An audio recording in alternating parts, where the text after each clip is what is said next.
Hi, I'm Melissa. And I'm Ammiel. We love video games and movies, and we love talking about them.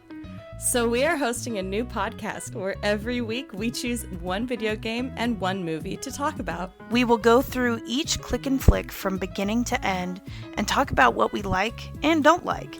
And then we will give you a rating based completely on our own opinions and nothing else. Ciao. Hello. Welcome back.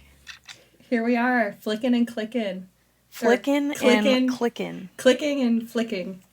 Flicking and clicking and flicking. Yes. Another episode. What episode are we on now? 5? I think it's 4. 4? Mm-hmm. I think you're right. Mm-hmm. But I'm excited for this episode. This episode we both picked, I think unknowingly, kind of like mind trippy things that kind of connected, but not, I mean. They're very similar in the aspect of your mind being in a looping roller coaster. They're both about time. Yes. Really. Yes. So I think we start with the flick this time. I'm ready. So I'm excited. I'm so ready. I want to start with this quote from the movie. Okay. Ooh. People like to think of themselves as points moving through time, but I think it's probably the opposite. We're stationary and time passes through us. So that is from I'm Thinking of Ending Things, which came out on Netflix. I think it came out 2020. I think you're right. So it came out last year. What did you think of it? My initial thought when I saw the beginning of the movie, I was enamored. I was like, I love the way this is shot. It's beautiful. It's it also starts with her kind of inner monologuing, which immediately I'm a fan of. And so I was instantly excited, and I was also really off-put by the scene they chose to start with. So I was very like, I was in this weird like limbo of like, ooh, I like this, and then I was like, wait, what's going on here? So that was my initial thought. So the movie starts out with the narrator, the main character, Lucy, is getting ready to go visit her boyfriend's parents to meet them for the first time on his farmhouse. Right. Right. So it's the first trip to the family farm, and she is already thinking of ending things. So she's contemplating just not being with him. Did they ever give a timeline of how long they had been dating? Okay, so that's when things are... I feel like the stories change a lot in this movie. Okay. Okay. Just making sure. At one point they say this was 6 weeks ago. She says that they met 6 weeks ago in her head. But I think that as we get into the movie, we see that we can't really be sure of that or of anything, right? Right. So I'm just kind of gonna go through the movie, kind of shot by shot as best I can, because I feel like that's the only way to explain this movie. 100%. There's a lot of like minute details that need to be explained. So a lot of these things are like thoughts in her head that she'll be thinking of something, and a lot of times Jake will interrupt her as if he could hear her thoughts, which is interesting, right? Yes. And there is the first time this kind of happens that we think that he can hear her thoughts is when she first gets in the car, and her thought is, I'm thinking of ending things. And he says, what did you say? Did I say something? Oh, I thought I heard something. Yeah. Right? So we're already a little bit... This is a little bit weird. It's not quite as straightforward as what we think is going to happen, right? So the thing is that cutting between the car and the house on the farm, we see an old Mm-hmm. man on the farmhouse, and he's just getting ready for work, Mm-hmm. getting in his car, doing his morning routine. And we keep cutting back and forth to the old man in the house and the couple driving to the parents' house. So the boyfriend, so Jake is explaining to Lucy how the mother's not doing well. And then he just gets like really agitated when anytime that he gives her a detail, she kind of questions it, and then he gets upset and like agitated about it. Yeah. Like he just wants things to be a certain way, and he Yeah. doesn't want her to question anything or to bring up any details. Right. I almost get the vibe too that he's embarrassed. Yes. Especially initially. Then she gets a call in the car, and the person calling her says Lucy, which is Like her. the incoming Yes, which call. was her Yep. name, which is what he already called her. So he asks, "Who is it?" And she says, "Oh, it's just a friend." It's a And she friend, doesn't yeah. answer it, right? Right. So then she says for the first time that she's worried about getting home on time. She has work in the morning, so she has to be at home And it's tonight. snowing. Snowing heavily. Well, kind of. What she has to be home in the morning to do for work also changes throughout the movie. It cuts back to the old man who was on the farmhouse. He gets to work, and we find out he's the custodian at the high school. We cut back to the car, and they turn on music, and it starts playing the song from Oklahoma, "Many a New Day Will Please My Eyes." Yes. And he's so shocked that she doesn't know it's from Oklahoma. He's like, "Oh my God, like it's from And then Oklahoma. You should she's like, "Oh, you like musical know theater?" He this." goes, "Well, I know a few shows," and literally lists off like 25 shows, Yeah. Yeah. which are all You get a very panicked feeling when he's talking about right. it too. And You're it's like, all "Oh, like repetitive and just uncomfortable. The way this movie is shot is yes. very slow, very drawn out. It's a really long movie, and so this kind of like listing is just kind of like it's kind of like your mind trailing off, and he's just listing off Yep. musicals. So Yep. I feel like Definitely. your mind trailing off is a lot of this movie. It's just like that pacing of just like Yep. so slow and not really knowing where you're going. Right. Right. So, Because all you know right now is that she's going to meet the parents, but yeah, it's a trailing like build up.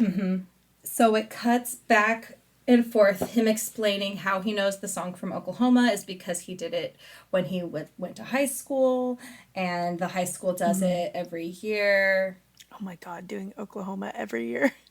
or not every year, but it's like he says it's one of the shows they do more often Uh huh. throughout the years because it's they live in like a farm town. But all of the musicals he's listing are basically the shows that the theater department does at the high school or has done over the years, I guess in his lifetime, not just in the 4 years he was in high school. He listed many. Right. Right. Then he asks her to recite a poem that she wrote. This is interesting because she wrote this poem, and one of the lines says, "Coming home to a wife," or an emptiness of a wife.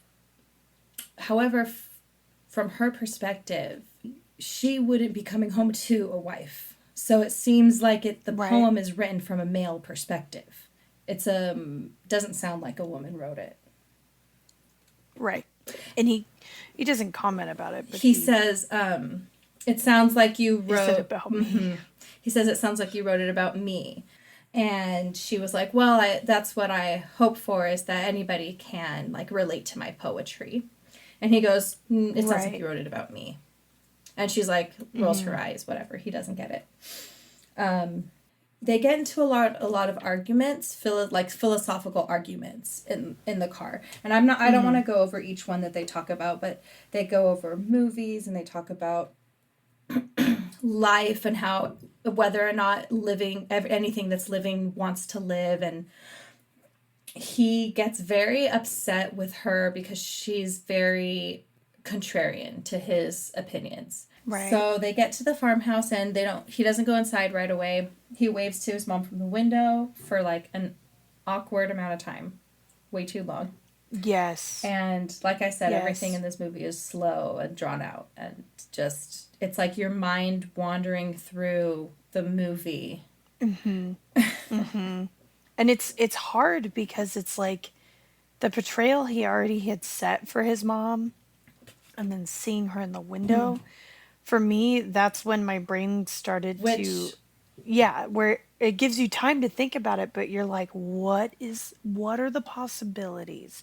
What's happening? Because he's so expressive on his face that even his words aren't enough. You have to see his face to like grasp it.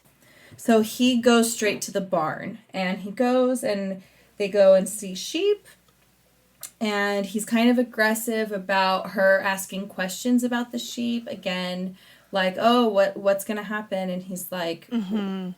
you're not doing what I want you to do, which is following me to the pig pen, which is where he was like showing her how the pigs had to be put down because he found maggots eating their stomach while they were still alive. Because they wouldn't move out of this spot. It was a dark spot in the barn, and you could tell that there was something there. Yeah, the He way he said that described it was really gruesome. they were laying down for a few days and they were going and feeding them, but they weren't Mm-hmm. really getting up. And so finally they went to move them and they were Mm-hmm. so heavy because they're hogs. And once the dad was finally able to move them, he found that they had been being eaten alive by maggots. And so that was a really traumatic experience for Jake in Yeah. his childhood. So they go in the house and Jake offers her slippers because of the cold floors. She says no, of Yes. course not. You keep them. And it cuts back to the high school with the custodian and he's going through the halls and you see that they are practicing a current production of Oklahoma.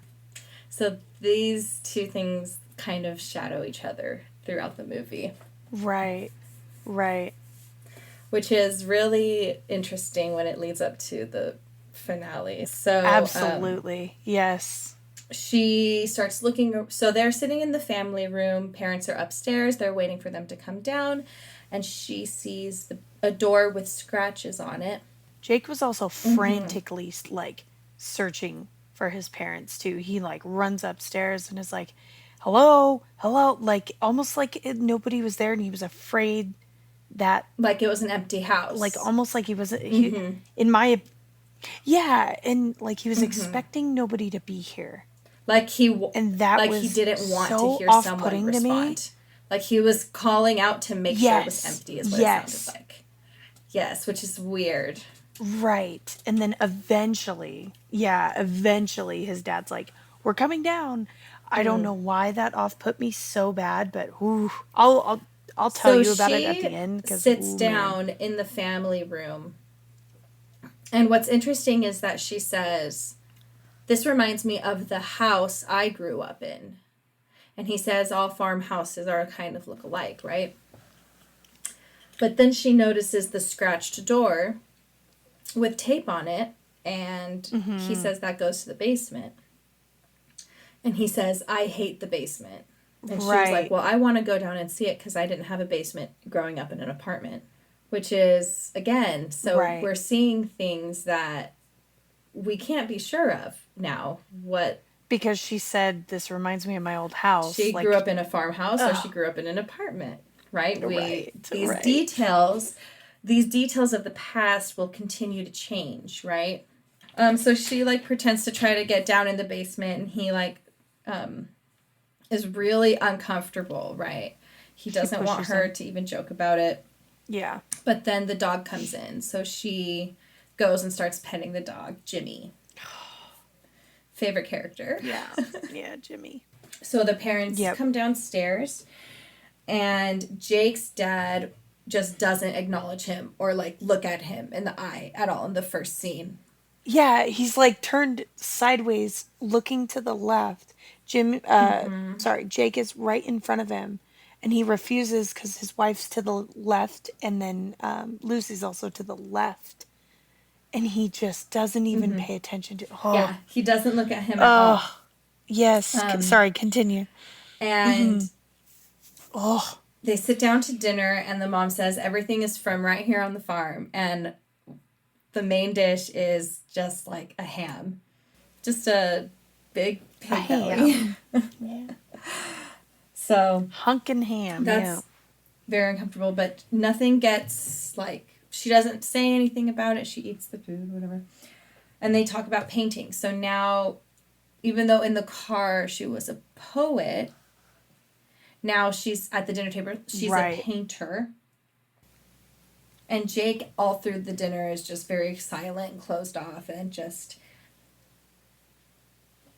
Yes. He stares And at his mom a lot. it's like when someone's Uncomfortably. in that place where you can tell that they're just one thing away from blowing up, like you're just walking on eggshells around them. Yes. He was like Yes. at that level where it was like just one thing would send him over the edge. But he never did. It was like Right? it was like his way of life was Yeah. that state. Yeah. He did at some point. He did like bang. He would like bang on the table once, like, but it would always come back to like, Real quick, yeah. I'm sorry, I said to stop, or, you know.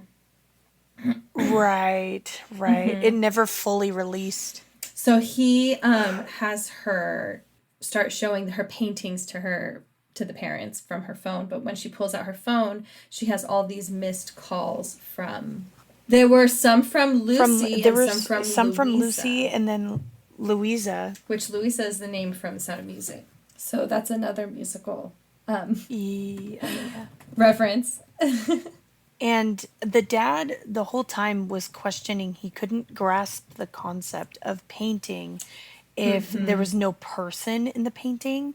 So he was so taken aback. He's like, "How can you feel an emotion from a painting if there's not a human in the painting expressing that feeling?" So she's like, "Okay, well, like I'll show you." Oh, I found that really interesting. So the mom doesn't look at the paintings at all while she's showing them. The mom is staring right at her. And the dad is just very Right. critical, like, well, I can't Yep. tell if I'm supposed to be sad unless there's someone Right. in the painting looking sad. I guess he's not wrong. So then they change the subject. She starts telling the story about how they met. And then she says they met at a trivia night. So this is the first time that she explains. Right. This is the first variation Mention. story of how they met. And it's a trivia night. Okay. They say that she met at a bar and he came up and they were talking about something. And then she said, so after a little bit, I finally went up and talked to him because it was clear he wasn't going to say anything to me. And the dad goes, wait, I thought you just said you guys were talking. And so then she's like, Yeah. oh, Yeah. you're right. And she starts questioning her own memory. Uh-huh. And she goes, that's when she mentions that it happened 6 weeks ago.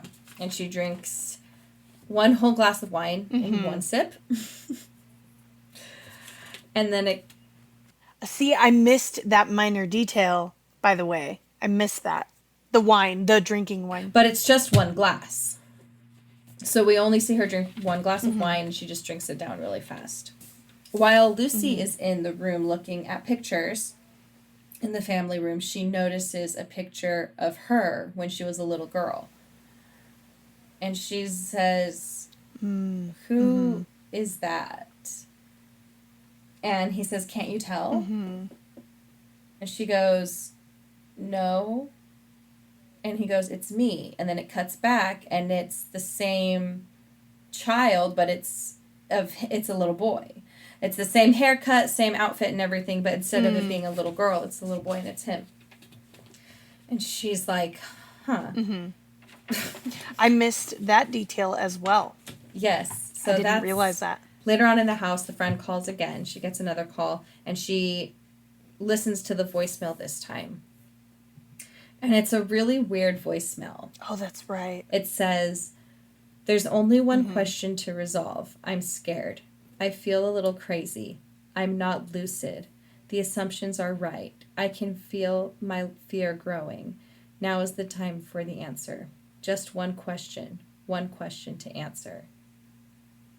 Yeah, and it ends, and Mm-hmm. it's a husky It's man's an voice. It's it's not an old Jake's voice. man. It's not his dad's It voice. could be the custodian. Yep. So Lucy goes and looks out the window and it's snowing. And she's like, "Okay, we gotta go." And then Harder. she turns around and the house is empty Mm-hmm. suddenly. Even though everyone was just sitting there talking, she turns around and the house is empty. And she hears Jake calling from upstairs. So she goes up to Jake's room and she doesn't see him. It's his childhood room, but she picks up a book of poems and she starts reading the poem that she wrote in the car, that she was reciting in the car. There's also a shot of Jimmy, the dog's urn, in his bookshelf, and I lost it. Hmm. I was like, Oh my "What?" gosh, my heart just Because sank. there's He's minute details. Yeah, there was like a trike, a yellow trike, a single, mm-hmm. like a child's bed, because those are There's important details for also the a end. DVD of A Beautiful Mind, which is interesting when we Yes. get to the end Oh again. God, that movie. Then the dad comes in the room and he is significantly older now. Now he is like much older, probably like 30 years Yes. older. She leaves Jake's room and goes into the parents' bedroom where the mom is now just in her like last days, and Jake is feeding Easily. her just the just mush. And Yeah. right, Yeah, and and she's Lucy's refusing like, to "Can we eat go, and please? We need to go. I need to get home. I need to be home tonight." And he is again getting upset because it's not going along with his timeline, with what he wants to be doing, and he's saying, he says, "Don't worry. We're going to go." right, and Jake is saying, "I'm trying to feed my mom. Yeah. We'll go soon." And Lucy's like, "Okay." In her thoughts, I should just leave him. I should just cut it clean. I should just, we'll never have to talk again. I don't need to wait for things to get better. And she starts walking downstairs, but it's just the shot of the Right. stairs. And she keeps coming down again and again and again. Over and over. But she's in an inner monologue this whole Her time. inner monologue doesn't stop, and there's no pause, she just keeps talking Nope. to herself, and she ends at the bottom of the stairs, but then she's at the top again and comes down again, and then she's at the top again and comes down again, just repeating the same Yeah. thing over and over again. And when she finally gets to the bottom, she's like, "Okay, Jake, we have to go." And Jake is now with his elderly father helping him at the bottom of the stairs. And she Oh, says, "I that's have a shift right. in the morning." And Jake says, "Oh, she's a Yes. waitress. She was a poet Mm. and she was an artist and she was a physicist and now she is a waitress." Um, A waitress. and then the mom Yep. comes in all decked out in 50s housewife, mother, like Leave It to Beaver mom. Yeah. And she gives Yep. her Yep. a nightgown to take down to the basement and put in the washing machine. Is it still the same scene? Because I think that 50 scene only happened once, right? Yes. Because in that scene, she explains that Jake doesn't like things not going his way. But she's like, I'd Mm-hmm. much rather not fight against it. I just kind of go with it because Yeah. fighting against it makes it worse. So she just, like, at this point, he must have been a And toddler, like she 4, says, maybe well, I 5. don't know if she's talking about him at the age that he was when she is that age, because she says, oh, this has his baby food on it. So when she's that in that age, he's not old enough to digest solids. But I think that, Okay, but because she, her referring to that, oh, Jake just blah, blah, blah, I think that is referring to him in his whole life, because remember, time is all of it. I see, I see. Yeah, she had just made that comment, and it was crucial at that point to understand why he was being the way he was being. Okay, continue, sorry. So she goes down to the basement to start washing the nightgown, Mm-hmm. and she's pulls as she's pulling out clothes from the washer, they're all custodian uniforms. Everything is the custodian's uniform in the Yeah. washer. And she looks Mm-hmm. over and she sees all of Jake's paintings. And Mm-hmm. she notices all the work looks a lot like hers. The one she was showing on her phone to the dad. But when she looks back on her phone to see her pictures again, she has no pictures on her Yeah, phone. they're gone. Going back upstairs, now mom is in her Mm-hmm. final days. She's laying in a hospital bed. She looks, right, She she looks looks dead. dead. Jake keeps Yeah. saying she's Yeah. sleeping, but her eyes are open and she's not breathing. Right.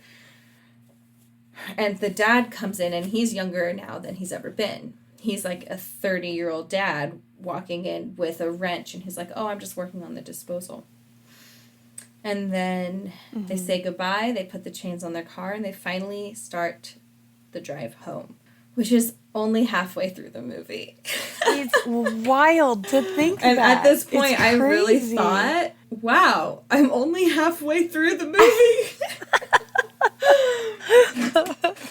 Jesus. So, Yeah. Up until now, so I guess I can say this now. Get it out of the way, because this entire up until now, I was going through an episode, I don't know what it was, but I was really anxious. I was really mm-hmm. fighting with reality right then and there. I had an episode where I felt like it was like dizzy, and I couldn't really like keep my eyes straight. It was weird. I feel like this movie pulls that out of you. I couldn't watch it all in one sitting. I had to like watch it Oh, in three separate it made chunks. yeah, I was not, I mean, it didn't help that I was freaking out before the movie, and then when I started it, it exacerbated everything. I was like tripping balls. I was so out of my head watching this movie because I was struggling with my own reality, and then for there to be a movie inhibiting that. Oh. So I was struggling. I was capturing every moment, but I was also fighting the fact of feeling like I was Lucy and that I was just not lucid, basically. It was so weird. So weird. So after this point, it got better because I was able to kind of like focus in on my mental state, but whoa. So they're finally driving home, and in the car, they start talking about, oh, that was a successful visit, Jake says. Yeah, what'd you think of them? Oh, they were nice. Right. Yeah. And Jake, but then Lucy starts questioning the events of the night when Jake says, oh, you and Dad were talking about this. I helped my mom do dishes. She goes, I don't remember you helping your mom do dishes. Oh, yes. And Jake says, well, you drank like 6 glasses of wine. You kept drinking wine. And she was like, I don't remember that Yeah. either. So she's just questioning the events. And this is where she says the quote, people like to think of themselves as points moving through time. But she's Yeah. experiencing time all passing through her, which was everything kind of Right. in that house, which is why everything's happening at different times. Then they start arguing about a movie. The movie was called A Woman Under the Influence. And he says that he likes the movie. And she, of course, says she disagrees. And then she goes into Right. a speech that is verbatim a 1974 review of that movie. And she, like, her character switches and she starts doing almost an impersonation of the author. And this is a Yeah. real live Yep. movie review written about this movie, and she's reciting it word for word, doing an impression of the author as if it was like, Her. her reading it Yeah. to him. Right. Her Mm-hmm. own words kind of thing. And then he Yeah. starts having a crisis again because he cannot handle someone disagreeing with him. Yeah. And then they start talking about his mother again because he's upset that she said, while they were talking about Tulsi Town, something about sweet and cold, and she said, like your mother. And he didn't like that, did Oh not take that well at God. all, and then started going through his own head about Sigmund Freud and how blaming everything on your mother and yada yada. And they argue about this as well. And one thing I do want to note about their arguments is that it's almost like arguing with yourself, where it's like your mind will always have a back and forth because whatever you can think of to, Yep. whatever excuse you can think of for something, you can think of a rebuttal in your own head. And so you're Right. preparing yourself. Right. It's as if like you're preparing your side of an argument, but then in your head you think, well, what are they going to say? And then you have to think of Right. a response to that thing. And it's like their conversations are all Right. that energy to me. Yes. Yes, absolutely. So then they break the tension and decide to stop at Tulsi Town for some blizzards. Shakes. Yeah. Like concrete. Yeah. So this movie actually is based off a book. And in the book, they stop at a Dairy Queen. They just couldn't get the rights for Dairy Queen. Oh, interesting. I didn't know that. Considering how many freaking references are in this movie to like everything, like books, art, poetry, Right. musicals. Dairy Queen, nope. Dairy Queen said no. One scene in the movie. So they call it Tulsi Town. For real. And it's basically a Dairy Queen. So they go and they get blizzards, these like huge blizzards. Yeah. And the girls who work there are these two like blonde, like typical high school mean girls. Like they are gossipy, fake flirty to make fun of you in a way. Like it seems like specifically to him. He doesn't even want to go up to the window because he says that they'll know it's him. Yes. Not genuine. Which means that they're girls in high school, probably girls he went to high school with. And then the third girl is like brunette. Yeah. Yeah. And not pretty. And she has like a rash on her arm. And she says to Lucy, the smell is varnish. And then she makes her blizzards and gives them to her and says, actually, it's not varnish. I'm worried. I'm worried for you. And she says, you don't have to keep going forward in time, which is so weird. And she goes, whoa. It was a pinnacle point in the movie for sure. And Lucy gets back in the car and she thinks this will be the last time I'm in a car with him. Yeah. Then they're driving. They keep getting into arguments, in your own head arguments. And he says, I want to throw away these blizzards because I keep calling them blizzards. Dairy Queen's going to come after me. They're blizzards. So he keeps looking at the ice cream and goes, oh, we have to dump these. They're going to melt. And she's like, I just want to go home. What are you talking about? We're not going to stop and just to throw these away. We'll just, whatever. And he's like, no, I know how to, there's a narrow road up ahead. We'll just go down and we'll find a place to throw these away. And she's like, are you kidding me? I just want to get home. It's snowing. It's blizzardy. It's late at night. At this point, I have severe anxiety Me because too. I don't know I I feel like I speak for most people when I say that there's not been one point in time in your life where you've been homesick. There has to have been numerous, well, at least for me, there's been numerous points in time in my life where homesickness has been debilitating. And it's made me who I am today now because oddly enough, I have to know where I'm at all times because I know where north, south, east, west, I know it all. I know where I'm at all the time. And so having her go through this, even in the beginning when they were in the car, I was taking note of what street they were Yeah. on, like what landmarks they were passing. So at this point, when she started to just like push the subject, I was like, she needs to get home. Something needs to give because I'm freaking out.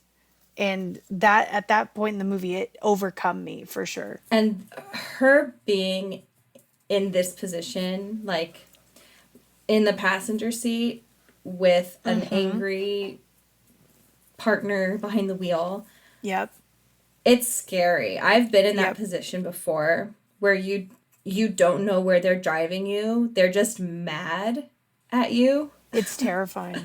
and you're Yep. getting farther and Yep. farther into isolation away from civilization. Yeah, It's a very isolation. scary Yep. situation. Oh, oh, giving me chills thinking about it.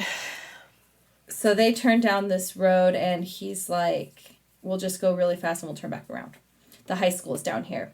And Yeah. she again says, this is a really narrow road. How do buses get down this road? And he says, it's a rural high school. So she's questioning him again, and he again doesn't like it. It's a rural high school. And she goes, I grew up on a farm. I went to a rural high school. My high school had paved streets. Yeah. And so was an apartment or was a farm? A farm, Yeah. right? Again, so it went back, Yeah. switched back and forth. So they get to the old high school, and he starts explaining, oh, yeah, it has this many classrooms, this many lockers, this many bathrooms, this many offices. But she goes, wow, you really know your old high school. And he says, like the back of my hand. And she looks down Yeah. at his hand. It's an old man. Old man's hand. Old man's hand. And so he goes, throws away the blizzards, comes back into the car, and doesn't turn on the car. Oh, it's so that part is so frustrating to me. I'm like, once you get back in, you just turn on and go. But he like sat there and was talking to her, like, You're right. and then he starts quoting song Baby It's Cold Outside. And then they get into an argument about that, about being a song about coercion. And then he goes, I'm sorry. I'm sorry, babe. Let's kiss. Yeah. So disgusting. Because I you know. don't take I responsibility know. for anything. You're just like, oh, I'm sorry. Yeah. Here, make me feel good, right? Right, right. They're like, I'm hurting. You're not hurting. I am. Here, I'm sorry that I hurt you. Now you can make me feel good. Then he says someone's watching us, the janitor. And he has like a flashback of it. And he goes, someone's watching us. And he gets really angry. And he goes and leaves her in the car. And the flash is so quick. It's just what I'm presuming. I don't remember if it's Jake or not. You do see the person. I just don't remember. It is the custodian. But he's looking through a hole. It is the custodian. Okay. So he's looking through a hole at something. You don't know what's on the other side. You just see the hole and him. And it's so quick. It's just like bada bing and And nothing he's else. like, someone's after that. watching. And he leaves her in the car. And then she's alone with her thoughts. And she starts thinking, it's hard to say no. Why did I even say yes? He kept on bugging me. And she Right. ends up like Right. falling asleep in the car and waking up, and it's freezing cold. Jake's not back yet, and she's like, are you kidding? What the heck? And she gets out of the car and yells his name, but Yeah. she closes the door, and then the door's locked, and now she can't get back in the car. So she goes into the high school and runs into the janitor, where he says that he didn't see anyone else, but he offers her his slippers. The same slippers The same slippers that that Jake offered her. And she says, no, of course not. She keeps going and she sees Jake in the hall. And when she sees Jake, then their body doubles come out and they go into the Oklahoma ballet dream sequence. Oh, it was so beautiful. But it is in that. It's their own, like. Obviously, they're referencing Oklahoma, the musical, and the ballet dream sequence, and they end theirs with a ballet dream sequence of Jake and Lucy dancing through the halls. Then they have a wedding, but the janitor comes and they end up fighting, and they end up back in the gym where it's snowing, and the custodian ends up stabbing Jake. It's all dance, ballet. Interpretive. And Jake pulls out red ribbon to signify blood. Very Sol Block tango. Yes. Then it cuts to the custodian finishing cleaning. Now back to the real them. So the dancers have... Yeah. Once the dancers are gone, the real actors come back in and then they leave. And the real custodian is there finishing up. And then he goes and sits in his truck where he experiences some kind of physical attack. And he starts getting flashbacks and hot flashes where we see his flashbacks are of his parents fighting. Jake's parents. His flashbacks are of him, Jake, when he was a child. And he starts seeing the Tulsi Town ad from his childhood start playing in the window of his car. And then an animated pig with maggots coming out of his stomach that he saw when he was a kid comes out and says, "Join me." And he follows him. And he gets out of his truck, butt-ass naked. Butt naked. And walks through butt-ass naked. The halls of the high school to an assembly where old Jake is giving a speech. Now, this is not the real old Jake, who's the custodian, but this is young Jake, who is in stage makeup, old age stage makeup, which is, if you've ever seen like theatrical makeup up close, for anyone who hasn't been involved in theater, you can look up pictures of it, but it's very over the top, very dramatic, very exaggerated. The lines are just like thick, dark contour lines, limited blending. Yes. Just to create harsh lines, It looks scary up close, even though it looks from far away on a stage. It makes it... It does, You can tell that it's a old person. Right. So everyone is wearing this very exaggerated old age stage makeup. In the audience. And in the audience, everyone. And everyone in the audience were the high school kids in this makeup, except the parents, the girls who worked at the Tulsi Town, and Lucy is there. Lucy's there, but in the old stage makeup. Yep, everybody. Parents are in the old age stage makeup. Tulsi Town workers, everyone in the audience, everyone is in the old age stage makeup. So he then performs the speech. His speech at the end of this movie is the same speech that's at the end of A Beautiful Mind. Then he goes and the set is wheeled out that looks like his childhood bedroom, but it's on Judd's little hut from Oklahoma. And inside of Judd's little hut is Jake's childhood bedroom. Yes. Where he sings Lonely Room from Oklahoma and then gets a standing ovation. And this is the last scene of the movie. And then it cuts to outside of the school the next morning where it's just Jake's truck there. Jake, the custodian, old man custodian, Jake's truck there, just covered in snow because he is inside of it, passed on. And that is, I'm thinking of ending things. So, it's a lot. Just to explain that movie. It's a lot, yeah. It's a lot. So here is what is interesting about this movie is that Lucy is not real. Right. Right. She's the narrator, but she's just A figment. a figment of Jake's imagination. And this is why so many details would change, because in his mind, oh, this girl I met when she was a waitress. Yeah. Oh, this girl I met at a trivia bar night. Yeah. When I take her home to meet my parents, what age are my parents? Right. Right. And to me, following through with that, because again, I'm not to degrade myself, but I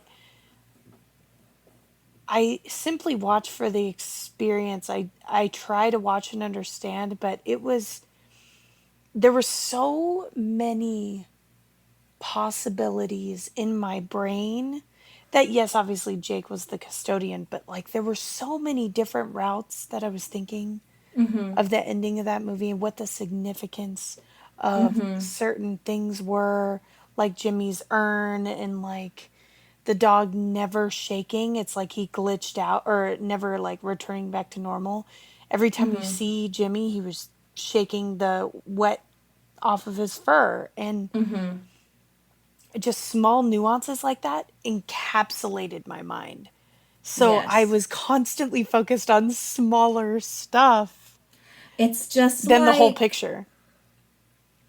it's like the whole movie is just him Yeah. on the last day of his life thinking and imagining about all of these things that Yeah. could have, would have, did happen maybe. Yeah. And I think And thinking the worst, like obviously from your perspective, if you're seeing your life flash through you like a movie, there are a lot of good parts, but you are definitely going to remember the bad parts and the hard parts and the worst parts. And so mm-hmm. to me that had significance as well because you remember your parents as they age, you're seeing like the change in them, their their Mm-hmm. craziness, their in what's the word I'm looking for? Their not incompatibility, but like the just the small nuances that got under your skin. It was like all of that Right. Every stuff. like pet peeve, every like Yeah. way they push your buttons. And it at the end I felt I mean, I have strange remorse for old people, but I was so heartbroken for Jake's character. Hmm. I was so besides the peeping Tom thing, I was just so sad that the old man died. I and that's what he remembered of I his life. That's kind of how I saw it. I think that he's a bad guy. I think so too. I think I absolutely, absolutely. But the fact that because at the until I clarified it was Jake, which Mm-hmm. again didn't happen until the end. Right. We My don't know that until the end, right, right. obviously. So my heart was shattered for this old man who was suffering alone in a snowy rural high school. I was so messed up over it. But you're right. Like, I genuinely think he's But a bad guy. knowing how he is as a young man, Oh, right, right. he was aggressive, he was controlling, he was Manipulative in a terrible way. what's I want to say like ununderstanding, but would that just be standing?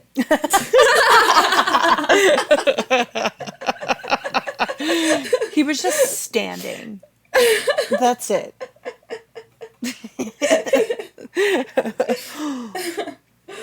um Yeah, he had just. but Yeah. obviously his parents had mental issues they didn't know how to control or Right, take care right. of, It projected. and they were Yep. passed down to him. So I do want to say that something I thought was really cute, Hmm. the end speech where he's quoting A Beautiful Mind. Hmm. In order to use that speech from A Beautiful Mind in their movie, this is what Charlie Kaufman said. I have never spoken to Ron Howard in my life. I assume they got permission.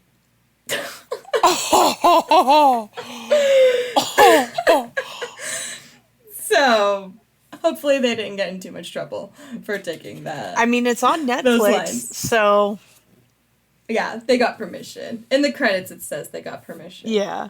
And the credits also, in the end credits, he credited all of the artists who did the oil paintings Oh, in that's the good. movie.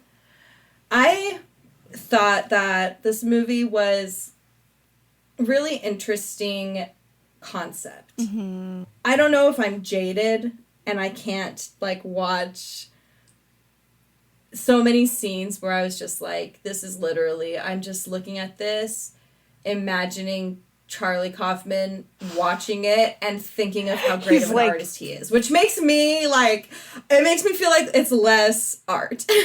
Even though it's not, and it shouldn't make me feel that way, but it's like, I can't help but think of how much he just like is jerking himself to his own movie. Is tooting his own horn. No, and I get that. But when you sit down and break it down, it is an interesting movie. It's an interesting plot line. And I feel like, is it just like me being too small to appreciate art? Me don't think so, but who knows? Welcome to my world, because that's how I felt the whole time. I was like, am I just not intelligent enough to understand what the hell's going on? Because really, I felt like a lot of this is just pretentious. I agree with you. I agree with you. You're just kind of the whole time like, who wrote this? Well, because I wasn't aware of who did this. So I definitely had that thought once or twice throughout this movie. Right. So and it I makes did sense. too, even though I did know who wrote this movie. Even I was like, Who wrote this? Who wrote this? Or who allowed this? Who allowed it? But it was, I mean, the details are important to a movie, and I think they do. Obviously, this movie is good. So I am going to give it 7 flicks because Wow. it's good. It's a yeah. good movie, and I can't just say it's a bad movie because it's pretentious. Right. Even though it is pretentious, if I say it's a bad movie because of that, it just makes me look stupid. It's not true. It's your own, I'm just kidding. it's your extent of opinion. I get that. I'm like, well, I don't understand the references. 7 flicks. Sorry.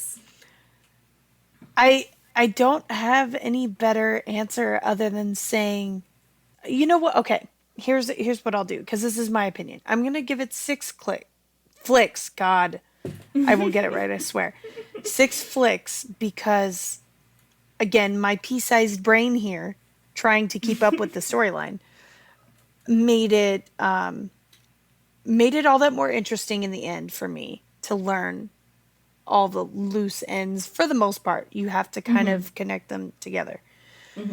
But also, I don't necessarily feel like a movie has to make sense, but it has to make sense for me. And you understand that throughout the movie, that there's going to be flashbacks, there's going to be things that happen in the blink of an eye with no explanation. But in order for me to comprehend that later on, enables my score to be a 6. Because I would have liked to have a better example or explanation as to the constant back and forth of all of that. I feel like they could have extended the answer a little bit better. Like when the mom just says he's angry, deal with it. He doesn't like things being out of his control. There could have been a little bit more elaboration, in my opinion. Everything was like so many questions. Yep. Kept being posed without any answers to tie them up. Visual answers I'm cool with, but Which, when you get to the end of the movie, there are questions like left unanswered. absolutely. That when you watch it again, you're like, wait, did they ever actually address that? Or why did Right. Right. Like, oh, they never bring up the lambs again in the movie. I wonder why that was Right. such a big deal. Right, right. They Like, focused on really strange spots and right. arguments and So it's like they purposely want you to ask questions about things they'll never answer. right, right. All overall though, extremely creative and extremely thought-provoking. I enjoyed Yes. that entire process. Even though I was going through it mentally, I It was enjoyed it. intense for me. Like I said, I watched it in 3 different like sit downs because Right. it's just intense It movie. is very intense. All the while a toddler running around making a bunch of noise. Oh, oh, rough, but good overall. All right. Okay. Are we moving on to Now, click? my I'm so excited. I am so excited for this click. I'm so glad. That makes me happy. I bought it yesterday or 2 days ago, And you were able to play through it all, right? and I played through it. Oh god, Yes. I played through it. It's Go ahead. a very quick click to play through. A quick click. So Yes. this week's click is To the Moon. It's an RPG game and it is 16-bit, so not the most visually pleasing game, but also I'd say easily one of the best short story games I've played ever. Very It unique. was it was so gorgeous Yes. in its storytelling that it Yes. was like visually you Exactly. didn't need it to be more than Exactly. what it was. Lots of plenty of dialogue to give you the image that you need from that 16-bit game. So you start out understanding that the main I want to say the main player or character of the game is part of Sigmund Corp, and it's a technology based job where they go and create artificial memories for people. It's like a wish for fulfillment for people who are on their deathbed who don't have much time to live, but they go and basically make this person's artificial wish come true. Right. What I want to say Yeah. really quick is that what's interesting is that this reminded me so much of Eternal Sunshine of the Spotless Mind, which I don't know if you've seen that movie, I but haven't, but I've it's heard. about a corporation like this, a business where they go in while you're sleeping and they erase parts of your memory. Oh, interesting. So So it's they not erase it. right. So it's a little bit Oh. different because in this game you're changing it and you're manufacturing memories, but but it's the same kind of where they go in and they put this thing on him, which is a Charlie Kaufman movie who is the same director. Oh my, we couldn't have So picked. as I was playing this game, I was like, should I have just picked Eternal Sunshine? 'Cause, like, wow. Wow, that's something I'm that's interesting. I'm gonna have to watch that movie actually. But so anyway, so part of Sigmund Corp. Yeah, so Sigmund Corp, they're just that job that go around and they create those artificial memories to fulfill those wishes. They do get a call. It's Dr. Eva and Dr. Neil Watts, who are the two employers assigned to Johnny Wiles's case. And basically all they know about the job is that he wants to go to the moon. And Johnny doesn't know why. He doesn't know why he wants to go to the moon. So that was basically their job. They go in and they're trying to figure that out, all the while creating his wish. A little bit rough, I would say, trying to pull at scraps for that. It's the whole premise of the game is you're going through his memories to find out why and when that wish started. Johnny also, so when they arrive to the house, which took some traversing to get there, they arrive to what I would consider a mansion for a 16-bit Right. game. They're Right. greeted. It looks like wealthy. Right, right. Well, very big house. They're immediately greeted with two kids, one playing the piano and another boy just off doing his thing. But there's also a caretaker for Johnny, who he, in short, hired to make sure everything else in the house goes okay and that he's okay and that he fulfills his wish. Johnny did have a childhood sweetheart who he married, and her name is River.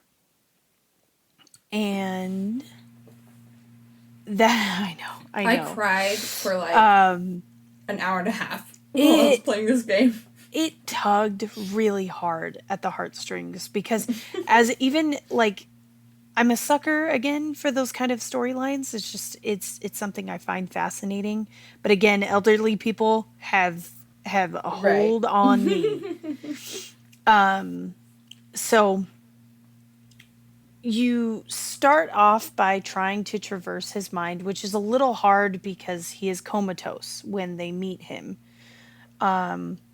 So they have to be very careful when they jump in time to go and try to find his memories. So they do a little bit of scavenging around the house to go and look around and see what they could find. All the while, they find small bits and pieces that kind of help bring in a memory. And once they conglomerate enough of those mementos, they start a memory. And I can't remember the first memory. Oh gosh, what was it? Doctors gain access to the earliest childhood memories. So the childhood memories start first. Is that correct? No, it's so they start going backwards in time.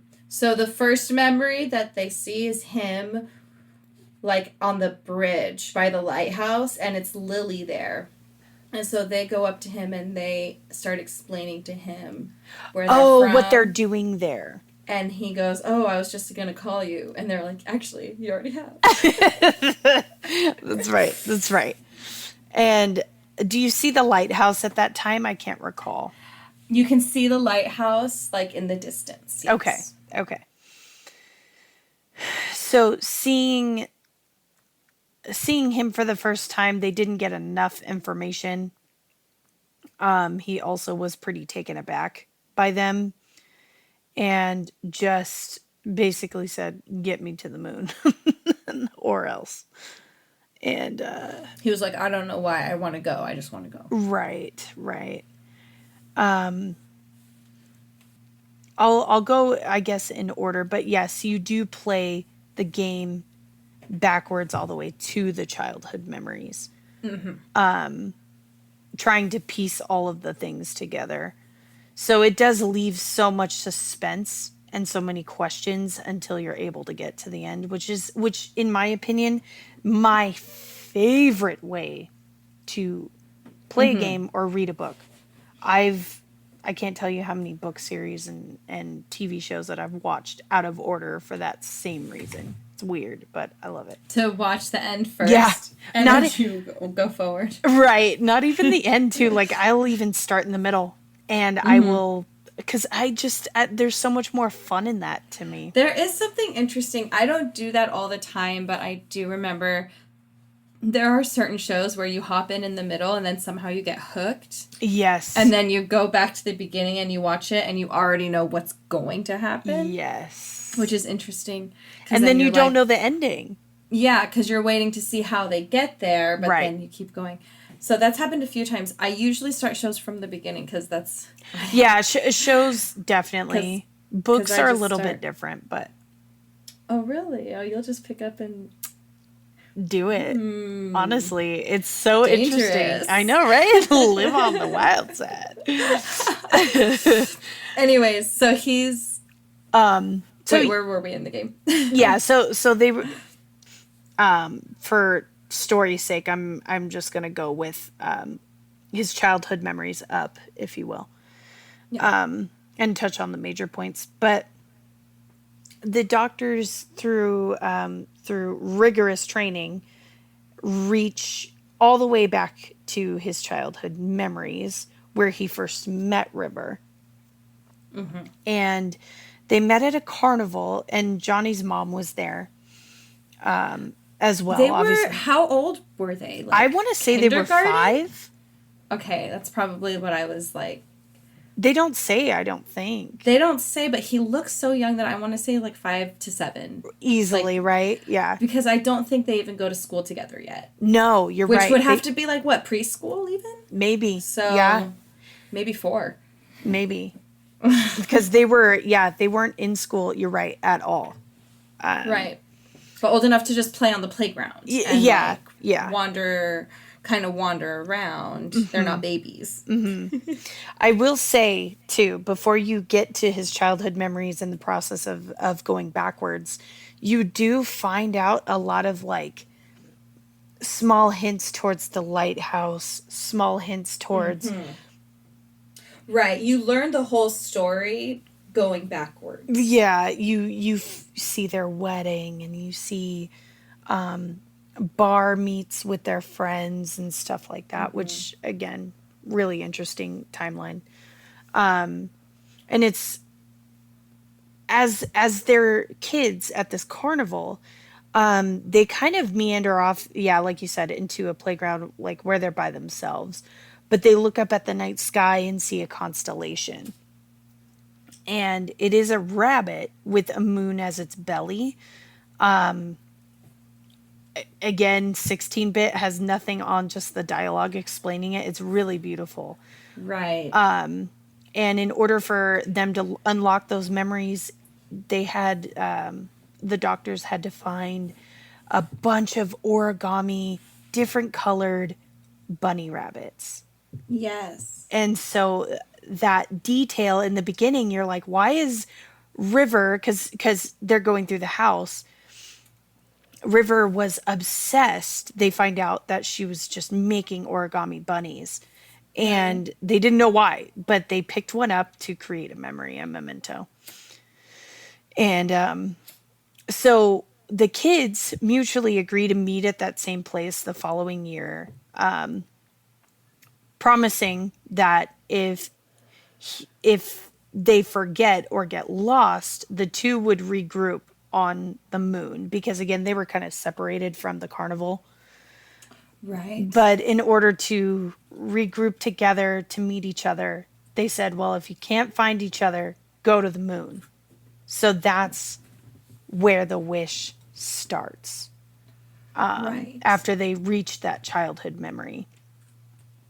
So the thing is that we can't get to this memory though on our first try Not at all. Not at all. because he had a traumatic experience right after, He did. and so then it blocked off this memory, which made it impossible for the doctors to get to this memory, which is why they couldn't figure out why he wanted to go to the moon.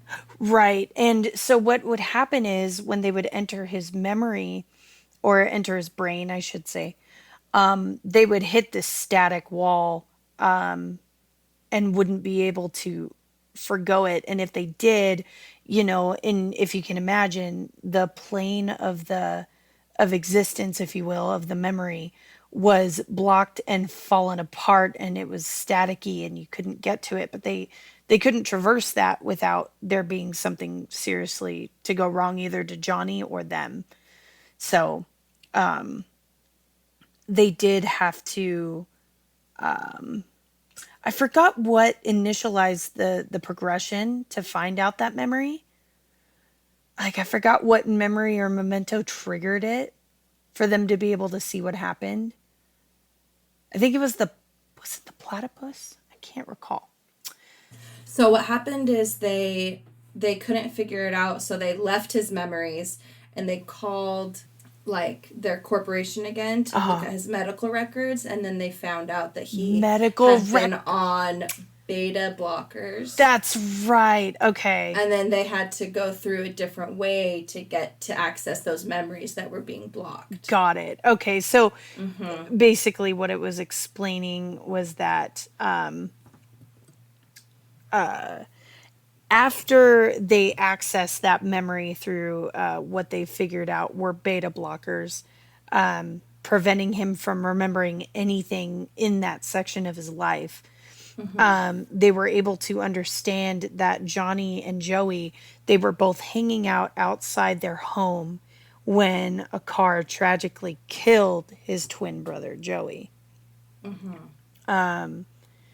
And his mother instinctively, which I understand from the mother's perspective, but this is the worst thing you could do to anybody. Like, if anything, like, the mother should have taken beta blockers. You know what I'm saying?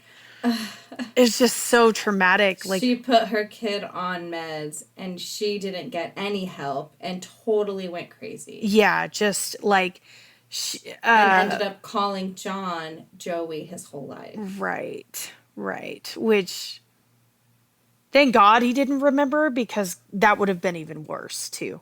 But Yeah. horrible, horrible accident. Like, I couldn't even. I cried a lot right there because the mom just like losing it over all of that Mm-hmm. and then doing what she did to him. I was like, and at that point you had been playing for at least a couple of hours now, so learning all of that up until that point, Right. oh, heavy. And so they were able to understand he had the twin brother who was killed in the accident. But the beta blockers also prevented him from remembering the first encounter he had with River. Totally. Mm-hmm. So he didn't Because remember they they went to the happened carnival. Right. right at the same time. Right. So he didn't remember The rabbit, the the rabbit, the moon. promise, for the most part. And they they end up meeting again, him and River, Johnny and River end up meeting again in high school. But she was kind of depicted as the loner girl, the strange girl, quiet. And in the bar scene that you find along, going backwards of his memories, him and River and a couple friend of theirs meet at a bar, and they do explain in that situation that Johnny and his friend are talking, and he's talking about River and her progression in her disease.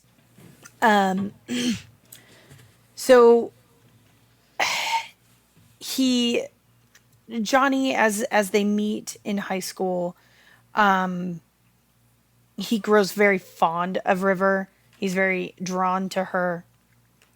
They do end up getting married, like I mentioned before, and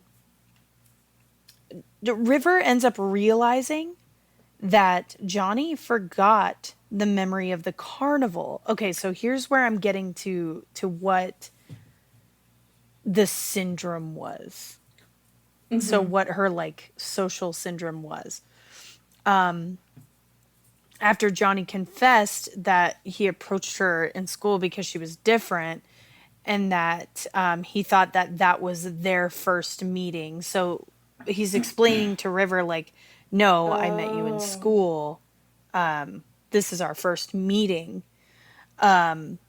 Basically what I've read upon it is that River is strongly implied to have Asperger's syndrome. Hmm. So, which makes sense. In a way it does. It does make sense. I feel like that term, though, is not what it's called anymore. I'm not sure.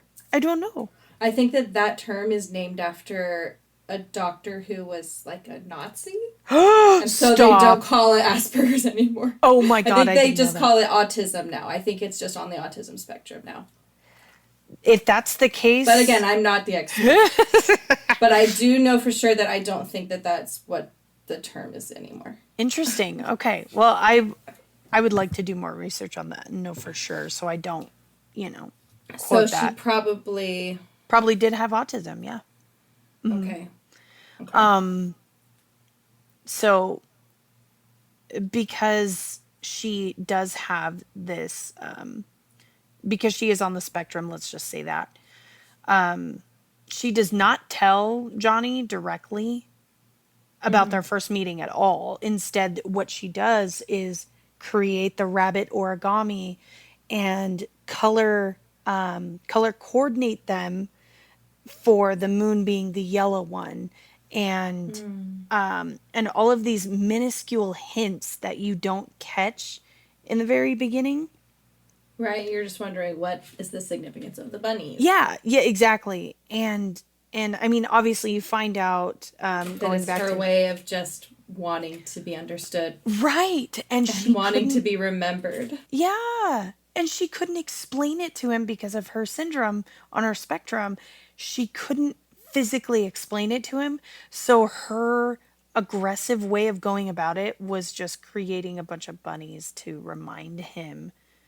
And she had no idea what actually happened to him because he didn't even know. Right. And she also tried cutting her hair. Like when she was a kid. Yeah, to like spark that memory for him, so he would remember their kid meeting. And she would constantly wear blue and yellow dress to remind him of their wedding. She was obviously she was unable to make Johnny remember that going to the Right. moon was because of their first meeting. Like, we'll meet there when we die. We'll go there together. Right. She couldn't spark him, which was terrible. And so she ended up passing away. And that's when Johnny just had this inexplicable desire to get to the moon. I forgot what kept it planted though. Because didn't she say something on their wedding night? Because they went to the lighthouse. So that they could look up and keep watching over the lighthouse from the moon. Because she thought the stars in the sky were lighthouses. Mm-hmm. That's right.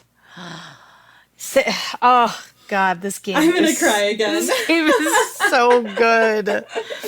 I know I'm telling it like probably the worst way I could tell it, but oh You're telling the story, but I feel like it's okay because when people play it, they'll yeah, get to experience it in a real way. yeah, Like you're not spoiling the story, like the feeling of the story when you go through it, because you're right, not explaining it in the same order. right, right.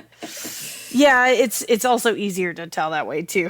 That's for sure. But I feel like if you could still go back and play it, like knowing what happens in the story and just like And still be in awe, right, for sure. So, just of how it's told. right.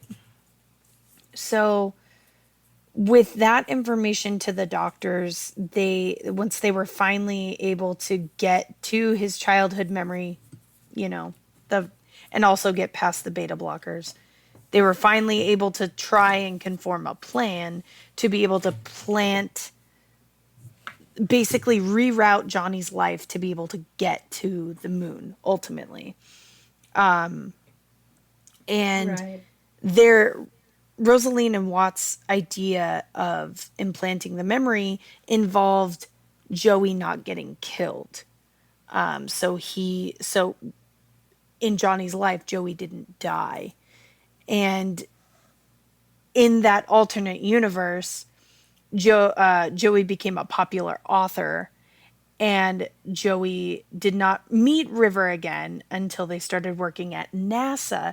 And that was a constant concern of who was it? Was it Rosaline? Eva. Mm-hmm. Rosaline was so torn that Johnny wouldn't meet River again, or that she would Right. die. I forget. So basically, in order for him to keep his desire to go to the moon, there is a cut sequence of them like going through each memory trying to get him to be interested in going to the moon, and Oh, he's that's all, right. no, I'm not. I don't really want to go to the moon. Oh, But in yeah. order, so they're like, we really need to get him to want to go to the moon, Right. and so they go back, and the only way they can do that, since they agree that they're going to meet again on the moon if they don't see each other, Uh huh. is to make it so they don't see each other. So he doesn't get to meet River. So he has to go. That's And then he right. gets this idea that he will meet her on the moon. That's And right. even though that's not the motivation, like to meet this girl on the moon the whole time, that's what starts it. And so since Yeah. he doesn't go back and meet her again, he keeps this idea of wanting to go to the moon. Right. Thank you for clarifying that, cuz Yeah. that was that was also hard for me too, just like knowing that he cared for her so much, and that was the whole premise of the game, was just to get him to Like, the moon to reunite. But oh, River was such a good character in my opinion. Not the typical, woe is me kind of character. It was very much a unique and interesting NPC that you felt for. yeah. There was no part of her storyline that you questioned or worried about or didn't like. It was all very Right. well told. Now, John, on the other hand, Hmm. I feel like with similar character traits as Jake in I'm thinking of ending things, Uh-huh. they both have this idea of like a girl Hmm. and like who they want their girlfriend to be, and it's this kind of like Jake in the movie, it's obviously in his head because he is making her up in his head, so it is this ideal girl that he's made up. Right. um, Right. but the scary thing about John is that it's not a girl, this is a real girl, and he has this idea of her and is like, oh, she's so different, she's gonna make my life different and blah blah blah, manic Right. pixie dream girl, like toxic syndrome, Yeah, right? yeah, And exactly. um, he he assigns this thing for her and she doesn't know how to communicate with him, like like her needs Right. and like what she wants him to remember, Right.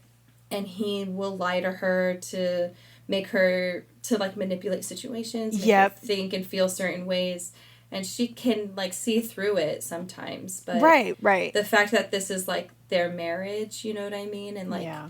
I just don't think that I feel like both men are just kind of self-centered and like Hell bent on their own right, like they're like obligations. the rules are different for them, and like everyone else should be worried about their life, you know what I mean? Right, right. And like kind of their idea of a partner is just like Somebody who benefits them. you're not seeing another person as a human being, you're just Right. seeing an image of what you create to Yep. fit in your life of what you want, but no one is that. That's not what partnership is. Right. That's if you want to buy a thing, you just buy a thing, you know what I Right. mean? Right. It's a very interesting perspective I mean, it's strange because I played the game before I watched the movie. So having that comparison is really interesting because, you know, you're hell bent on getting Johnny to the moon and Right. And reuniting. Johnny explains that to his friend. He's like, I Oh, want that's her in right. my life because she's so different, and she'll make me different. I won't be like a normal, like typical guy. Right. And Right. his friend's like, so you only want her because of what she can bring to you, not because of who she is. Yep. Yep. And he goes Oh, back and tells River that, and that's when she starts making the rabbits, and he thinks that that's why she's upset, was that because he originally only wanted to talk to her because she was different, but yep. that's not why she was upset. It was because he didn't remember the first time they really Right. talked. Oh, oh, my brain is just flooded with it. Oh my gosh. Just thinking about it. Ay, ay, ay. The rabbits. I want to make an origami rabbit now. I know, me too. I actually was like, oh, should I get an origami rabbit tattoo? Oh, And I was like, oh gosh, I've only been playing this game for 2 hours. I'm like, and it's gonna be over. Like, this game is gonna have such a small Climactic ending. But it was so like powerful It emotionally in the is. moment that I was like, wow, this is so, it was very like impactful for sure. I agree. For sure. I did not know what I was getting into when I played the game, and after I was like, I'm so glad I did because it's so good. But Yeah.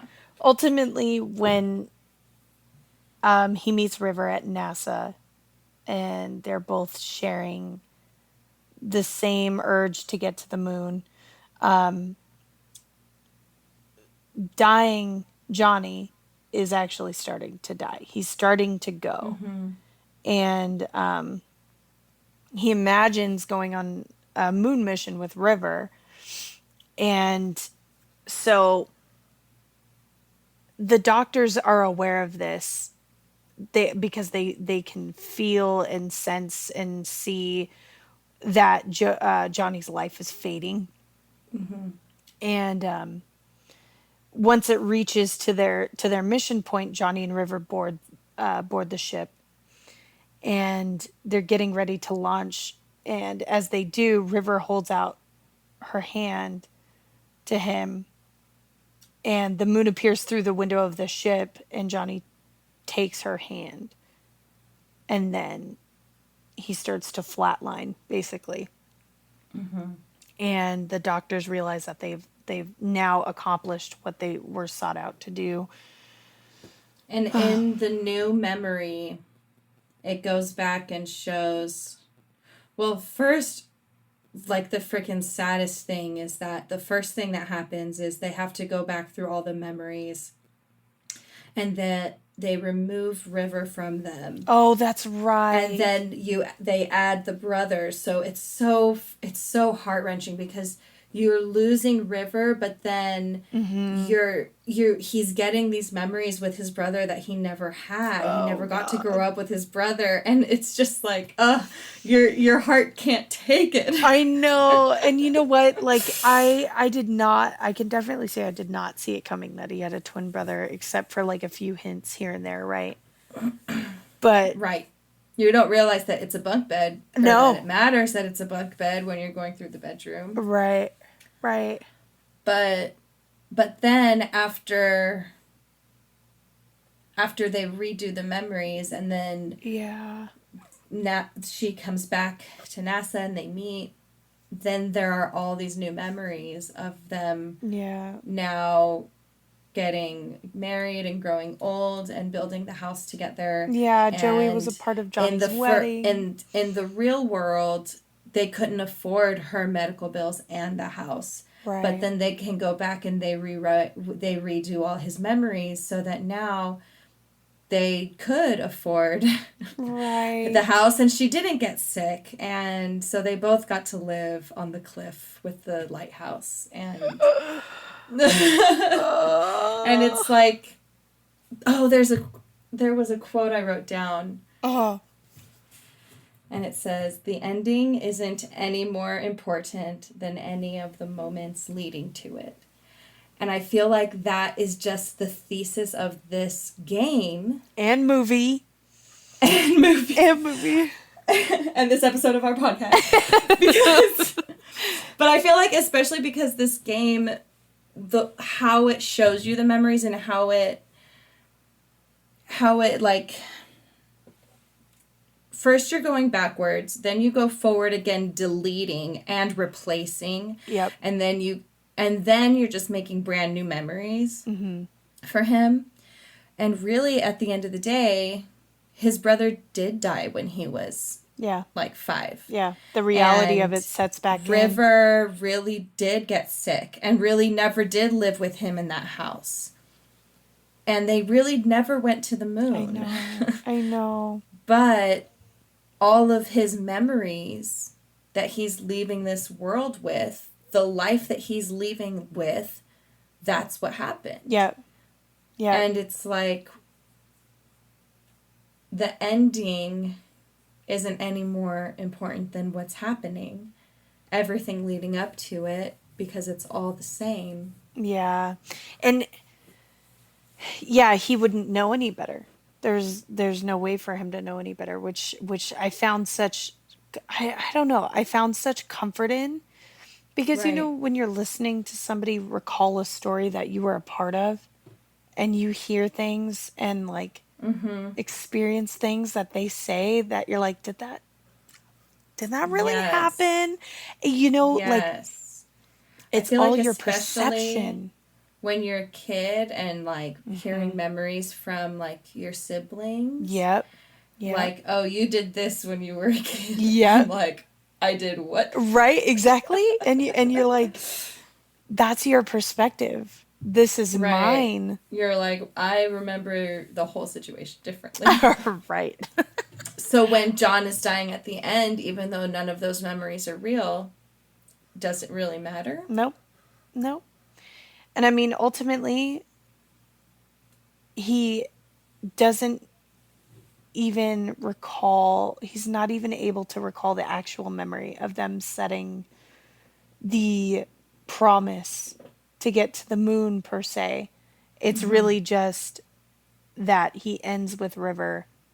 And it's just a happy life. Yeah, yeah. And it's a crazy thing to consider as well, just because of If you can change all your memories on your deathbed I so that you can die happy, know. Right, right. I would pay for that too. Right, I would too, honestly. But I there's also the discrepancy of like, well, why didn't you save your little, oh no, because he didn't know. But in my brain I was like, why Oh, didn't you save your little brother? But I get it. oh well, he. He had the beta blockers, but just strange. It's just like a strange mind mind puzzle that it's these kind of games and movies that have me messed up for the next week and a half, just contemplating life Just like genuinely. thinking about what is even real. Yeah. Like for me, I'm like, I drove to the post office today. Like, that's meaningless. Right. Or you're What is like, it all? What's the point? and even to go as far as saying like, did I even go to the post office? It's I weird. know. Your mind is so powerful in that sense that that you're a few decisions away from changing your life, or you're a few decisions away from making a horrible mistake, or whatever it is. And it's Right. Mm-hmm. ultimate. I'm gonna give this game, this click, an 8 out of 10 clicks, because it was such a good story based game, all the while still being Mm-hmm. interactive, Mm-hmm. still, making you think through puzzles and think through things. Yeah. And the setup of the story, the storyline, it was perfect. Mm-hmm.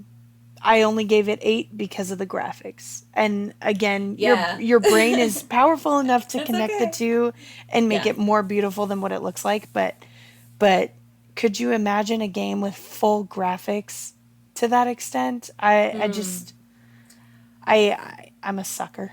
I like it. Yeah. I said that Okay, a lot. so I'm gonna give it an 8 also. And for me, it's just losing 2 points on obviously graphics and just because it's short. Very short. But like this storyline and how deep it goes and everything, it's just so intricate and beautiful. Mm-hmm. And what I want to say about storytelling is that you can tell a good story and make someone feel good, Mm-hmm. and you can tell a good story and make someone feel uncomfortable and stressed out the whole time. Mm-hmm. Mm-hmm. And it'd still be good and to. I and it's still good and it's well done, Mm-hmm. but I think that if you're able to do it good and do it well done and there are positive emotions that can be gained from it, Uh-huh. I feel like that should be the ideal. I agree. Whether that be a bad situation in the story or not, Mm-hmm. like Because this one is So, hypothetical, the game is hypothetical as far as his memories go. It uh-huh. didn't really happen in real life. It's But still good. but it's a happy ending too, Exactly. and Exactly. it's making you feel, this game just it makes you feel good even though you're crying and sad. There's so many happy tears because even it's beautiful. It's It like is. the tears come because you're like overwhelmed with beauty. Right. Whereas Right. in the movie you're so overwhelmed, but it's Hmm. not with beauty and you're not crying. You're just kind of getting more and more uncomfortable Yeah. and Yeah. like drawn, like, not to say that it's not done well. And as far as storytelling goes, they both kind of approached it Similarly. similarly. Hmm. I agree. Mm-hmm. Interestingly. Hmm. I know. I can't believe we paired these two. But they make you feel so different. I know. I know they did kind of go together in a weird way as I was watching the movie and playing the game, because I didn't watch the movie all at once, so Hmm. I would play a little bit of the game, watch a little bit of the movie, play a little bit of the game, and I'm like, Oh, that these must have are. been crazy. It was a little bit much, but ooh, it was good. It was worth it. Hmm. Anyway, my friend, we've been recording for 2 hours now. Yes. I believe that's enough for anyone to listen to. Yes, two very good clicks and flicks. Click and flick is a very good selection we had. Yes. But thanks for listening. Thanks for listening. Thanks for, if you made it this far, Yes. congratulations. Achievement unlocked. It's a feat. Yes. You get a trophy. Okay. Good night. Good night. Hey, folks. Thanks for listening and sticking around. If you enjoyed what you heard, subscribe and follow for some more Click and Flick content. If you'd like to hear us talk about your favorite movies and video games, you can send us your suggestions to clickandflickpodcast@gmail.com. That's click, A-N-D, flick podcast@gmail.com. We can't wait to hear from you guys. Have a great week, and we'll see you next time.